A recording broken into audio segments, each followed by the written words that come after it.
Hey, welcome back. It has been a while.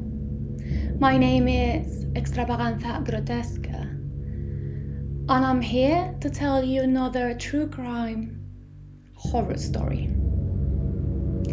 The Amityville Horror is a supernatural horror film from 1979, based on the book of the same title, written by Jay Anson in 1977, about a house just outside New York in a tiny small village of Amityville that will forever be linked to the horrors that took place within its walls. Both book and movie tell us the story about a family that soon after moving into their new house, they start experiencing some supernatural events caused by the little fact that a mass murder took place just a year before they moved in. Whether you believe in ghosts or you don't, trust me, the real life case is way more scary than any Amityville horror movie you've ever seen. And bear with me, it's quite a complex story, so stay till the end and let me just start from the beginning. On Wednesday, the 13th of November 1974, at 6 p.m. in the afternoon, a 23-year-old man called Ronald DeFeo walked into a bar and shouted, "Please, you've got to help me. I think my mother and father are shot." Some people, including some of Ronald's friends, went ahead towards the house located at 112 Ocean Avenue in Amityville, Long Island. They climbed up the stairs towards the front door, slowly, carefully, because they didn't know whether someone was still inside. At first, everything looked normal. It was all quiet except for the house dog that was barking from the kitchen. However, it was when they reached the first floor of the house when they found themselves face to face with death. Ronald's mother and father, together with his 4 siblings, were found dead, lying face down in their beds, shot by a rifle. It was time to call the police. When police arrived and they inspected the scene, they concluded that the killings had been done at around 3:15 in the morning that day, so that meant that they had been dead for more than around 15 hours by the time Roland asked for help. Both parents were killed by 2 shots of the rifle, and the siblings were all killed just by a single shot. There was enough physical evidence to conclude that the mother and one of his sisters, Allison, were both awake at the time of their deaths. And the weirdest thing is that apparently none of the neighbors around heard any weird noises or gunshots on that night. Soon after they discovered the gruesome scene, Roland, who was now the only survivor of his family, was taken to the police station for his own protection because he said that the murders could have been committed by the mob hitman Louis Fellini. When Roland was interviewed at the station, police started noting several inconsistencies on his story. At first, he said that he was at work and that he just discovered the bodies once he got home, but then ended up saying that the hitman made him watch his family getting murdered. That was a big change, so police tracked this Fellini hitman guy, and it just happened that he had an alibi. So after he was able to prove that his alibi was solid and that he was out of the state the night of the murders, Roland went from being a helpless victim to being the main suspect. The following day, Ronald couldn't hold his lies any longer, so he ended up confessing to having committed the crime. He said, "Once I started, I just couldn't stop. It all went too fast." He described how he killed his family, how, when he was finished, he went into the shower to wash off the blood, put on clean clothes, got rid of evidences such as the rifle, all that before going to work as per usual. A year later, the trial against Ronald DeFeo took place. The defense tried to plead insanity.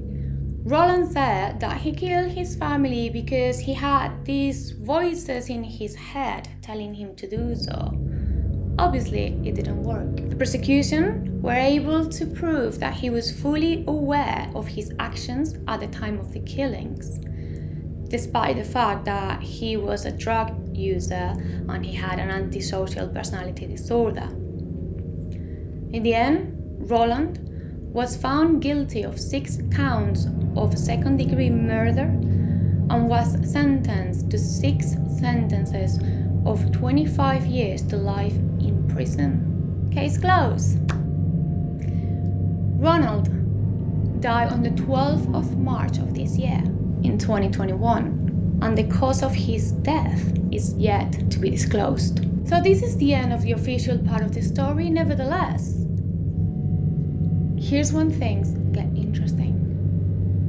After his conviction, Roland DeFeo gave several statements in which he told different versions of what really happened that night. And that created much speculation about what the truth really was. So let me tell you a few of these stories. In an interview that Roland gave in 1986, he said that what really happened was that night his mother called him in order for him to come down to the house to help break up a fight in between his father and one of his sisters, Dawn. He said that at the time he was living in New Jersey with his wife, Geraldine. So he drove down all the way to the Amityville house with Geraldine's brother in order to help. When he got there, he found out that his sister had killed his father, and then his mother had killed all of the siblings out of despair. When he found out that scene, he just killed his mom, and then he took all the blame. He said that because his wife's brother was with him, he was a witness that could confirm that this story was true. Nevertheless, this mysterious wife's brother person was never found. In another statement that he made in 1990, he said that what really happened was that when he got to the house, he found out that his sister Dawn and some other random person that he couldn't recognize had killed their parents, and then Dawn went on to kill their siblings. When he saw all that, he went on to Dawn to take the rifle out of her, and in the struggle, he shot her by accident. The thing is that when they examined the body, they didn't find enough evidences to support the fact that some sort of struggle happened before she died. So, doesn't make sense either. Finally, in the year 2000, Roland confessed to have killed his parents, both of them, with the help of his sister Dawn and 2 other friends. And he said that he did so because his parents were plotting to kill him. Once the parents were dead, then Dawn on her own went on a killing spree, killing their siblings, so there would be no witnesses left alive. That made Roland really angry, so he killed Dawn. And then he took all the blame.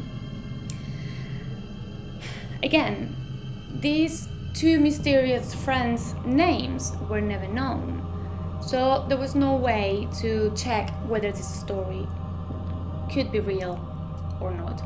There was also no police evidence that could help or could support any of these claims, and furthermore, his wife, Geraldine, ended up confessing under oath that they didn't get married until 15 years after the murders took place, and she had no brother that went on with Roland that night. With Roland in prison and the rest of his family dead, that beautiful house in Amityville was really quickly put back into the market, and on December of 1975, just 13 months after the murders took place inside of the house, the Lutz family bought it and moved right in. George, Kathy, and their 3 children were really happy to have found such a beautiful and huge house that cheap. So they were very excited to move into their new house and start their new life, completely unaware that they were walking right into a nightmare that started the second they crossed their front door. Apparently, the agent that showed them the house did tell them about the murders that had taken place in the house. I mean, they do have to do it.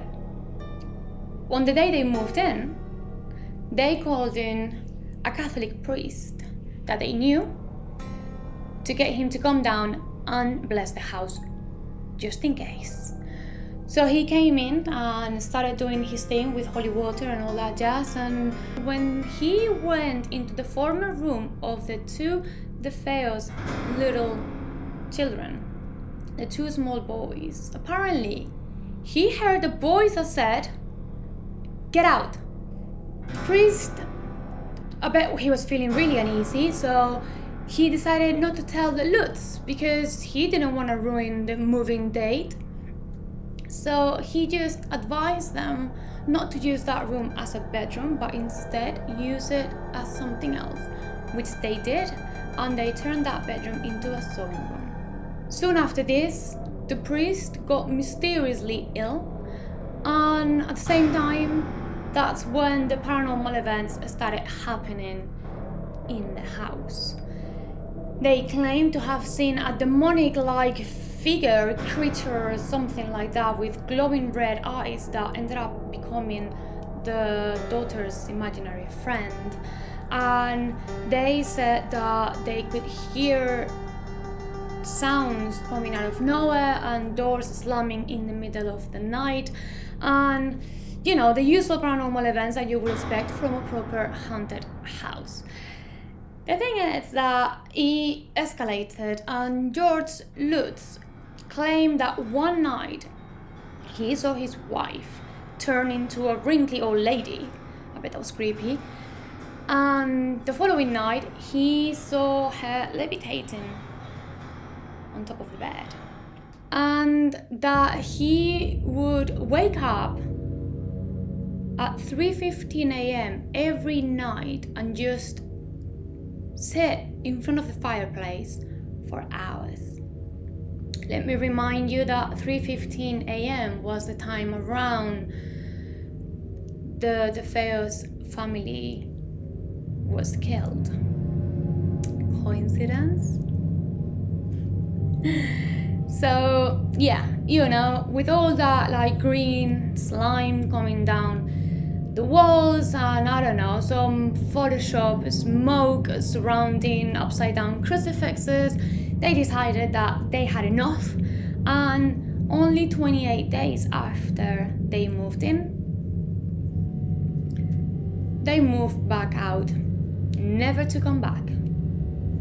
2 years later, like I was saying at the beginning of this video, Anson went on to write the Amityville horror book, based on the Lutz real paranormal events that they experienced during their time in the Amityville house. The book was a huge success immediately, and the family went on to a US tour in order to promote the book as their real life story. Obviously, all that attention resulted in a lot of people questioning the veracity of the events. A lot of people say and keep saying that it is a hoax, and that the family invented the whole story in order to get financial profit from having lived in a murder house. I feel the need to mention that none of the families and people that went on to live in that house after the Lutz moved out have ever experienced any kind of paranormal events or activity or anything in the house. Ever.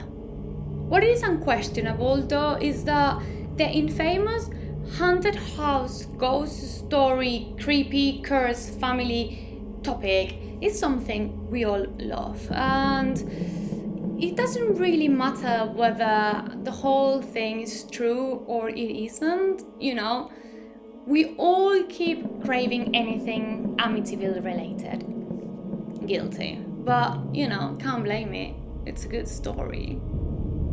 So, as a last fun fact, do you know who Ed and Lorraine Warren are? Well, I bet you do. Ed and Lorraine Warren were the chief psychic investigators for the Amityville case, and they went twice to the house to do some seances inside. They concluded that an inhuman force was present in the house, and they 100% supported the Lutz family's claims. Oh well. The real question is, would you move into a house in where some murders have been committed or that some people died a violent death? Think about it. Well, with this, we've reached the end of the video. Once again, thank you so much for being here with me. I do truly enjoy telling you these stories. So if you do too, don't forget to subscribe. And remember, I'll see you all next time.